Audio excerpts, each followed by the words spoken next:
Commander Maya Rodriguez stood at the viewing window of Nexus 9 station, watching the endless dance of starships against the black canvas of space.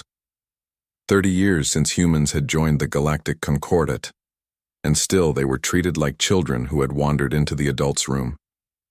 "Commander, the Concordat Council meeting begins in 10 minutes, said Lieutenant Park, her aide. Maya nodded, straightening her dark blue Earth uniform. "Any word on our medical transport to Meloria?" "Still delayed at the Vrel checkpoint, ma'am. 4th delay this week." Maya's jaw tightened, but her face remained calm.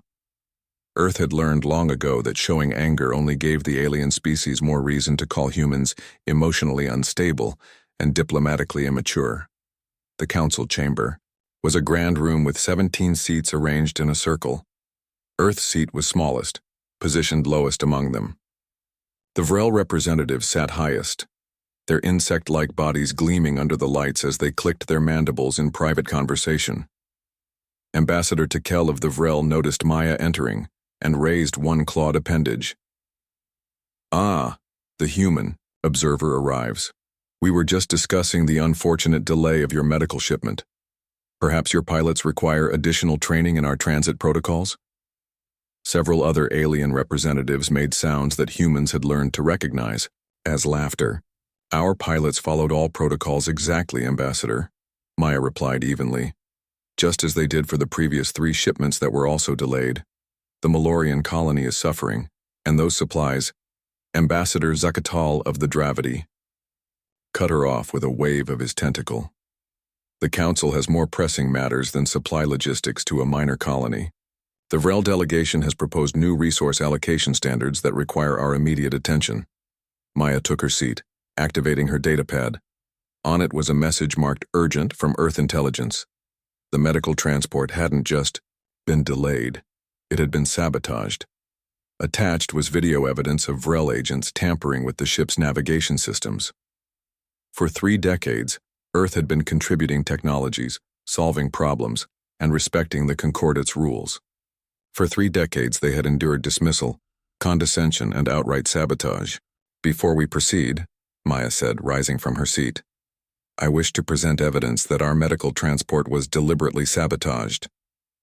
The chamber fell silent as she displayed the footage on the main screen. Ambassador Tekel's mandibles clicked rapidly. "This is clearly fabricated. Humans are known for their creative interpretations when faced with their own technical failures." "The evidence is clear," Maya insisted. "What is clear," said Tekel, voice dripping with contempt, "is that humans still cannot accept responsibility for their mistakes. Perhaps in another few decades your species will develop the maturity needed for true Concordat membership." More alien laughter filled the chamber. Maya sat down, her face a perfect mask of diplomatic composure while her hands clenched beneath the table. That night, as she returned to her quarters, her secure communicator lit up with a message from Admiral Hassan Chen of Earth's Defense Force. "The kind Vrel have crossed the line. Protocol enough is now authorized." Maya stared at the message for a long moment. Then a small, dangerous smile crossed her face. For 30 years, humanity had been patient. For 30 years they had played by the rules of a rigged game. That patience had just run out. Dr. Elijah Kimathi moved his hands through the holographic display at Umbra Station, hidden deep in Earth's asteroid belt. The station itself didn't exist in any official records. Neither did the 5,000 scientists and engineers who worked there. "Status report on the sleeper network," he requested. His assistant, Dr. Lin, brought up a new display showing hundreds of blinking lights spread across a map of Concordat space. "All agents responding, sir. Activation signals confirmed." Dr. Kimathi nodded. For 15 years they had been placing humans in positions throughout alien worlds. Bartenders who served drinks to military officials, maintenance workers who fixed systems on space stations, assistants who filed reports for alien diplomats, all ordinary people with extraordinary training, waiting for this day. "And the Phantom Fleet?" he asked. "All ships report ready, Doctor. Admiral Chen awaits your confirmation." Dr. Kimathi took a deep breath. The aliens thought they knew Earth's technology level. They had no idea what humans had been developing in secret. Send confirmation. Protocol enough is active. On the concordant central world of Vrel Prime, Tanya Reeves wiped down the bar counter of the Cosmic Junction, the most popular drinking establishment for high-ranking Vrel officials. For 7 years she had been serving drinks, laughing at their jokes and being treated like she was stupid, all while her enhanced memory implant recorded every conversation. When her wrist device vibrated with the activation code, she didn't change her friendly expression. She simply touched a hidden button on her serving tray as she delivered drinks to a table of Vrel military commanders. The tiny device activated, copying all data from their personal devices. "More drinks, masters?" she asked with the same submissive smile she had worn for years. Back at Nexus 9, Commander Maya Rodriguez sat through another council meeting.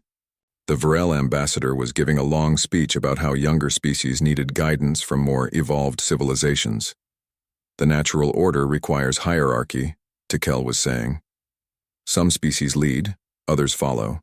This is not discrimination, it is biological reality." Maya's datapad discreetly vibrated. She glanced down to see a simple message. Phase 1 complete. When the Vrel ambassador finished speaking, Maya raised her hand to address the council. "Earth thanks the distinguished ambassador for his wisdom," she said, choosing each word carefully. "We have always valued the Concordate's guidance. In fact, we have been learning a great deal." Something in her tone made Tikel's mandibles twitch nervously. After the meeting, a young Malorian delegate approached Maya in the corridor. His blue skin glistened with the moisture his species needed to survive. "Commander Rodriguez," he whispered, looking around to ensure they were alone. "I wanted to thank Earth personally. The medical supply, they somehow reached our colony last night." Maya raised an eyebrow. "Despite the sabotage?" The Malorian nodded. "No one knows how they arrived. The Vrel checkpoints never detected the ship." Maya allowed herself a small smile. "I'm glad to hear that, Delegate Derrill. Earth remembers its friends." That evening, Ambassador Tikel entered his private chamber on Nexus 9. Annoyed after a long day of dealing with lesser species, he activated his secure communication system to contact Vrel High Command. "The humans remain submissive," he reported. "Their protests are merely symbolic. They have no—" His system suddenly displayed a simple message. "We have been listening for years. Every insult, every plot, every act of sabotage, humanity remembers." The message vanished so quickly that Tikel wasn't sure he had actually seen it. He stared at the blank screen, feeling something his species rarely experienced: fear. In the shadows across Concordate space, humanity's silent vanguard was now fully awake. Captain Nadia Volkov stood on the bridge of the USS Archangel, watching as her crew prepared for their first mission. From the outside, the Archangel looked like an ordinary human cargo ship, but that was just a disguise. "Stealth systems check. Complete, Captain," reported her first officer, Commander Torres. "Weapons systems? All operational and undetectable." Captain Volkov nodded. The Archangel was just one of 50 ships in Earth's secret Phantom Fleet. No alien species knew these ships existed. They had been built in hidden shipyards inside hollow asteroids, using technology that humans had developed in secret. "Operation Pebble Drop is a go," she announced to her crew. "Our mission is to disrupt Vrel supply lines in the Taurus sector. We make it look like pirate attacks. No Vrel ship is to detect us." The Archangel moved silently through space, its advanced stealth systems making it invisible to Concordate sensors. When they reached the Taurus sector, they found a Vrel military transport carrying weapons to be used against rebellious colonies. "Target locked," announced the weapons officer. "Fire," Captain Volkov ordered. The Archangel's weapons disabled the Vrel ship's engines without destroying the vessel. The crew would survive, but the weapons would never reach their destination. "Message received from Umbra Station," Torres said. "Dr. Kamathi reports that Project Medusa is now active." Captain Volkov smiled. Medusa was a network of AI systems that Earth had secretly planted in Concordate communication networks years ago. Now they could see and hear everything the aliens were saying. "Tell Dr. Kamathi we're proceeding to Target 2, she said. By the End of the day, the Archangel had hit 3 Vrel targets, leaving confused alien commanders wondering who had attacked them. No sensors had detected the ship. No communications had been intercepted. In the Concordat Council, the Vrel ambassador was furious. These pirate attacks must be stopped, he demanded, mandibles clicking wildly. We demand increased security. In the Taurus sector, Commander Maya Rodriguez watched calmly. Perhaps the distinguished ambassador is having trouble controlling his own territory, she suggested. Tikel's compound eyes turned to her. Are you suggesting humans are involved in these attacks? Maya's face showed innocent surprise. Why would you think that, Ambassador? Earth has always respected Concordat rules. We're just a young, developing species after all. For the first time, Tikel wasn't sure if the human was being submissive or mocking him. The Malorian homeworld was dying. Their atmosphere was breaking down after centuries of Vrel mining operations had damaged the planet's core. The amphibious, Malorians needed specific conditions to survive, and those conditions were failing. Commander Maya Rodriguez stood before the Concordat Council with a proposal that would change everything. Earth offers the Malorian Development Initiative, she announced. Our atmospheric restoration technology can save the Malorian homeworld within 5 years. Ambassador Tikel's mandibles clicked in anger. The Vrel already have an agreement with the Malorians. Their planet will be fixed in 50 years. 5 years versus 50, Maya said simply, and our help comes with no demands for Malorian resources. The blue-skinned Malorian delegate Daril stood up. My people accept Earth's offer with gratitude. Tikel slammed his claw on the table. This is unacceptable. The Concordat will not allow. The Concordat has no authority to block humanitarian aid freely given and freely accepted. Maya interrupted, her voice cool but strong. Within 2 days, Earth ships were heading to the Malorian homeworld, but as they approached the planet, 3 massive Vrel warships appeared in their path. Captain Darius Jackson of the medical vessel Hippocrates received the transmission from the Vrel commander. Return to Earth space immediately. This sector is under Vrel protection. Captain Jackson activated a public channel that all species could hear. This is an unarmed humanitarian mission to save Malorian lives.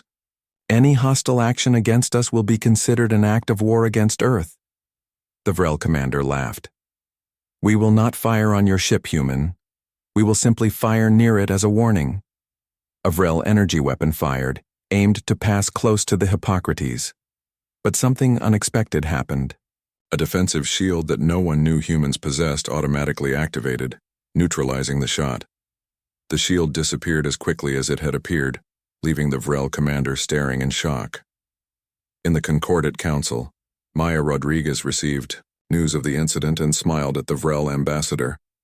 Earth values its friends and protects humanitarian missions, she said calmly. This is not negotiable. Tavosh was the oldest living Quarian, a species known for their long lives and perfect memories. For 60 years he had been studying humans, watching them with growing concern. Now he stood before the Quarian High Council with his findings. Humans are not like other species, he explained, his gray skin wrinkled with age. Every other species in the Concordat evolved with clear limits. The Vrel are strong but cannot think creatively. The Malorians are brilliant but physically weak. Each species has strengths and weaknesses. The High Council listened carefully as Tavosh continued. Humans have no ceiling. They keep adapting, keep growing. More importantly, they become stronger when challenged. He showed the Council records of human history, how they had survived disasters, wars, and plagues, always emerging stronger. How they turned enemies into allies. How they learned from every defeat. Most concerning, Tavosh said, is that they hide their true capabilities. The technology they've shown the Concordat is only a fraction of what they possess. The head of the Council leaned forward. What do you suggest, Archivist? The Vrel have made a terrible mistake in how they've treated humans. I suggest we secretly ally with Earth before the storm comes. Later that day, Tavosh met with Commander Maya Rodriguez in a secure location on Nexus 9. Your species has been watching us, Maya said. It wasn't a question, Tavosh nodded. The archives show a pattern. Species who underestimate humans always regret it. And what do the Quarians want in return for this information? Survival. Tavash said simply. When humans finally show their true power, we wish to be remembered as friends, not enemies. Maya smiled, but revealed nothing about Earth's plans. Meanwhile, in Earth's solar system, Admiral Chen gave the order that would change galactic history. Umbra Fleet, you are authorized for emergence. The time for hiding is over. The attack on Earth's lunar colony came without warning. 3 Vrel warships descended on New Armstrong, claiming they were pursuing pirates. Their weapons killed 2,000 human civilians before Earth's defenses could respond. In the emergency meeting of the Concordat Council that followed, the Vrel ambassador expressed formal regret for the unfortunate incident. Sometimes collateral damage occurs when hunting criminals, Tikel said, his voice carrying no real sympathy. Perhaps if Earth had better security protocols, this tragedy could have been avoided. The council chamber was silent, all eyes on Commander Maya Rodriguez as she stood to respond. Everyone expected the usual human diplomatic restraint. The diplomatic phase of human concordat relations has now concluded, she said, her voice calm but firm. She sent coordinates to every council member's datapad, then turned and walked out without another word. Confused council members checked the coordinates. What they saw made their blood run cold. All across concordat space, hundreds of advanced, human warships were suddenly appearing near every major alien world and station. These ships had been there all along, hidden by stealth technology beyond anything the aliens possessed. On every communication channel, Admiral Hassan Chen's message played. For 30 years, humanity extended a hand of friendship. Today we show you our other hand. The Vrel ambassador jumped from his seat, mandibles clicking wildly. This is an act of war, he shouted. The Concordat must respond with full military force. An aide rushed in and whispered in his ear. Tikel's compound eyes widened in shock. What do you mean our homeworld defenses are disabled? He hissed. The aide trembled. All systems are down. The computers say they've been compromised for years. Across the galaxy, Vrel military commanders discovered the same thing. Their weapons wouldn't fire, their shields wouldn't activate, their communication systems only worked when humans allowed them to. Only the Quarian and Malorian delegates remained calm, having already secured separate peace agreements with Earth. In Earth's solar system, Admiral Chen watched the Umbra fleet reports coming in. Phase 3 complete, an officer reported. All targets covered. No resistance encountered. Good, Chen said. Now we wait for them to realize the truth. They were never the advanced ones. They just thought they were. Dr. Elijah Kimathi walked into the secure room where the captured Vrel commander was being held. The insectoid alien who had led the attack on New Armstrong expected torture or execution. Instead, he found himself facing a calm human scientist. I'm Dr. Kimathi, Chief Architect of Earth's Technological Development. He introduced himself. I thought you might want to understand what happened. The Vrel commander clicked his mandibles nervously. Your species deceived the Concordat. No, Dr. Kimathi corrected. We simply didn't share everything. There's a difference. He activated a holographic display showing Earth 30 years ago, when aliens first contacted humans. The Concordat Council chamber had never been so quiet. Representatives from 17 species sat in stunned silence as Commander Maya Rodriguez presented Earth's demands. First, complete reorganization of the Council with equal representation for all species, she said. Second, dissolution of resource monopolies controlled by the Vrel. Third, reparations for exploited worlds. Fourth, transparent technology sharing. Ambassador Tikel found his voice at last. This is blackmail. You surround our worlds with your ships and demand we surrender our rightful place. Rightful? Maya asked. Or simply taken by force and maintained through manipulation? She displayed evidence of Vrel manipulation of other species over centuries. Secret documents collected by Earth's sleeper agents, communications intercepted by Project Medusa, testimony from exploited worlds. We could dismantle the Concordat. Entirely, Maya continued. We could replace Vrel dominance with human authority. Instead, we offer a true federation of equals, as she spoke on a distant Vrel military base. commanders were preparing to activate their final option. A superweapon designed to create a localized supernova that could destroy Earth's solar system. If humans won't be reasonable, they will be eliminated, the Vrel Supreme Commander declared, entering the activation code. Nothing happened. A message appeared on their screens. This system was compromised 12 years ago. Earth intelligence. Back in the council chamber, one by one, species began to break from Vrel influence. The Malorians were first, followed by the technologically advanced Citari, then others in quick succession. The ancient Quarian delegate, Tavash, was the last to speak.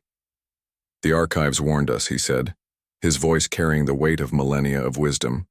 Humans do not seek domination. They detest it fundamentally. Their anger is not for power, but for justice.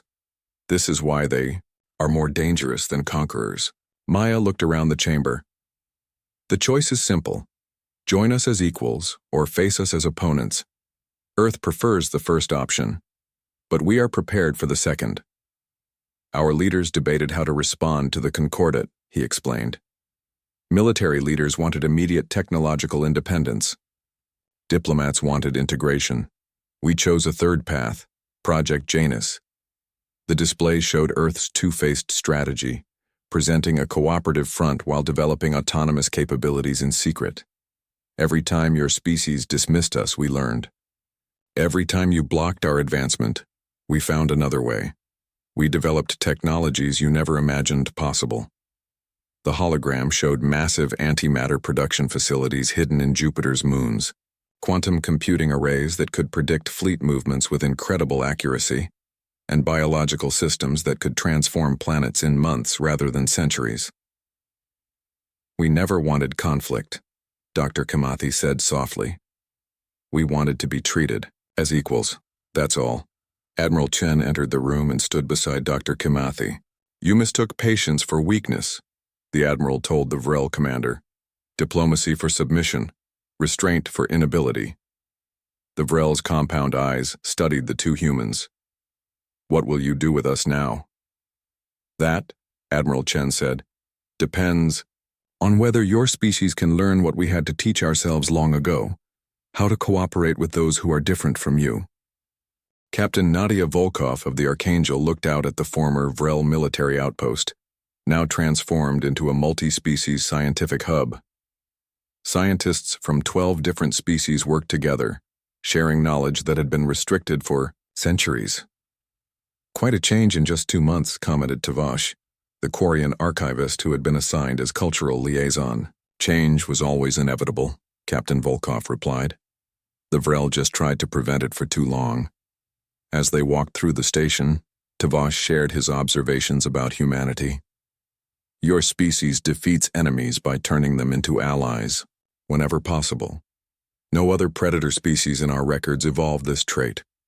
He explained how humanity's evolutionary path had created something unique, a species with both the instincts of prey animals, caution, cooperation, planning, and the ambition of predators, territorial expansion, resource acquisition.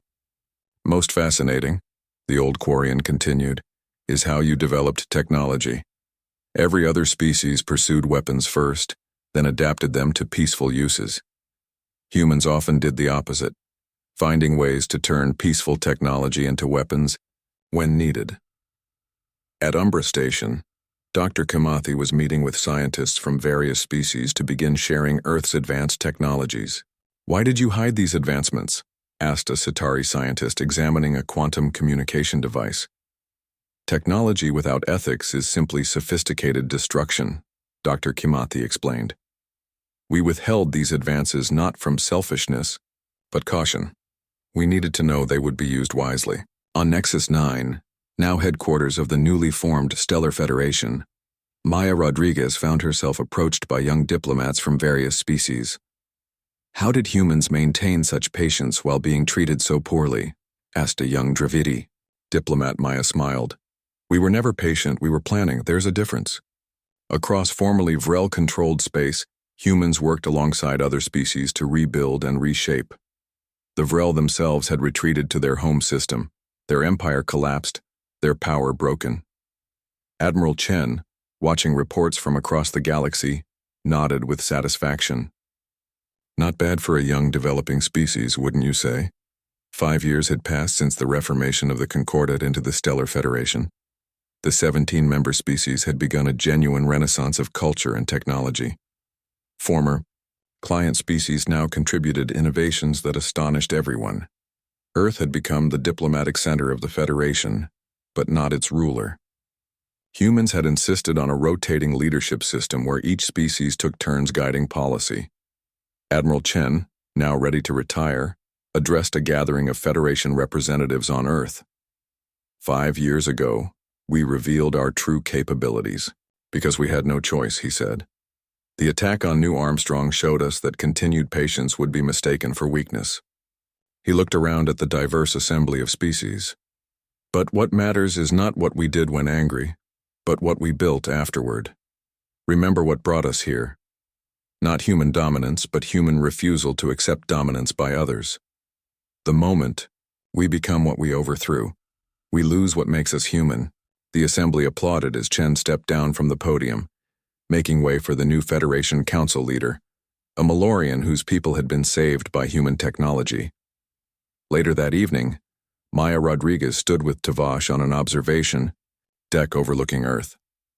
Ships from 17 worlds moved peacefully through the orbital lanes, a sight impossible just years earlier. I have one question that has puzzled me for years, Tavash said. Your species had the power to destroy your opponents, yet you chose restructuring over revenge. Why? Maya watched the sunset painting Earth's horizon with red and gold.